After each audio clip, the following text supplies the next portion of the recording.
नमस्कार शुभ सकाल बंधुरा केमन आছেন আপনারা সবাই। আমি সুপর্ণা আমার এই ঘরে বাইরে চ্যানেলে আরও একটা নতুন ব্লগে আপনাদের সবাইকে স্বাগত জানাই।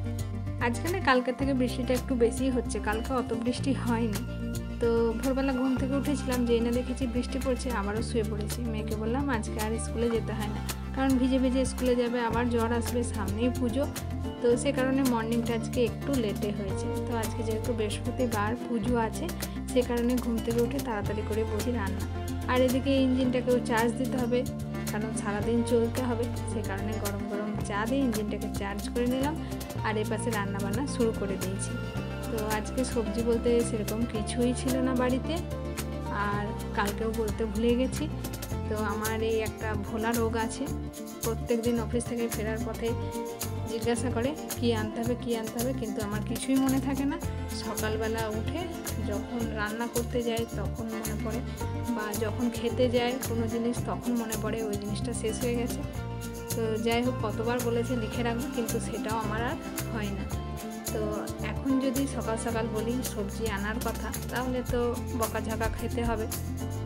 তার চেয়ে ভাবলাম বাড়িতে যা আছে তাই দিয়ে আজকে চালিয়ে নিই। তো একটুখানি টমেটো ছিল, সেই টমেটো আলু দিয়ে পোস্ত বানিয়ে নিচ্ছি, আর ডাল হয়েছে। আর ভাবছি একটুখানি ওল আছে, ওলটা দিয়ে চাটনি বানিয়ে নেবো। এখন আমি কিছুই বলবো না যে সবজি নেই বা কিছু, বিকেলবেলা যখন অফিস থেকে ফিরবো তখন সবজি আনতে বলবো। তো সেই দিয়ে আজকে চালিয়ে নিচ্ছি। এই টমেটো আলু পোস্তটা তো বসিয়ে নিলাম, আর ওপাশে ডালটা যেহেতু হয়ে গেছে, ওলটা কুটে রেখেছি, ওলটা সেদ্ধ হওয়ার জন্য বসিয়ে দেবো। তারপরে একটুখানি তেঁতুল দিয়ে চাটনি বানিয়ে নেবো। আর এই চাটনিটা খেতে বেশ ভালো লাগে, মাও খেতে ভালোবাসেন, আর মেয়েও খেতে ভালোবাসে, আমরাও ভালোবাসি। তো একটুখানি ছিল ওলটা, সে কারণে বললাম এটা দিয়ে চাটনি আজকে বানিয়ে নিই। তো চলুন রান্নাবান্নাটা সেরে নিই।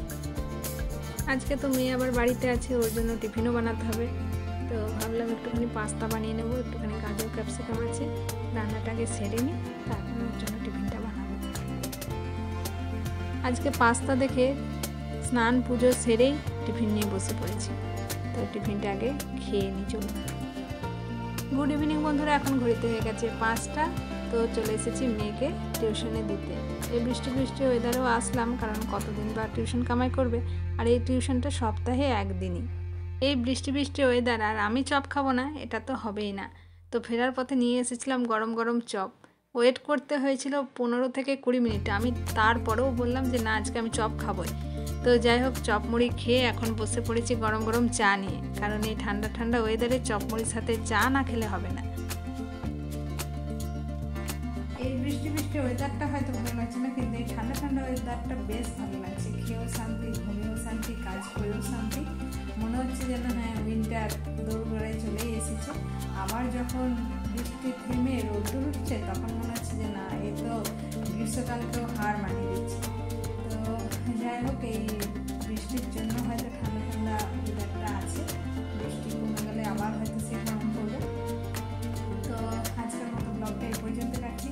আজকের এই ভিডিওটা আপনাদের কোথাও ভালো লেগে থাকে, ছেড়ে দেওয়ার আগে লাইক করবেন, শেয়ার করবেন, কমেন্টে জানাবেন কেমন লেগেছে। আর আমার নতুন বন্ধুরা চ্যানেলটাকে সাবস্ক্রাইব করে দিয়ে আমার পাশে থাকবেন। আবারও খুব শীঘ্রই ফিরে আসবো নতুন একটা ব্লগ নিয়ে। আপনারা সবাই সুস্থ থাকুন, ভালো থাকুন, সাবধানে থাকুন। দেখা হবে খুব শীঘ্রই।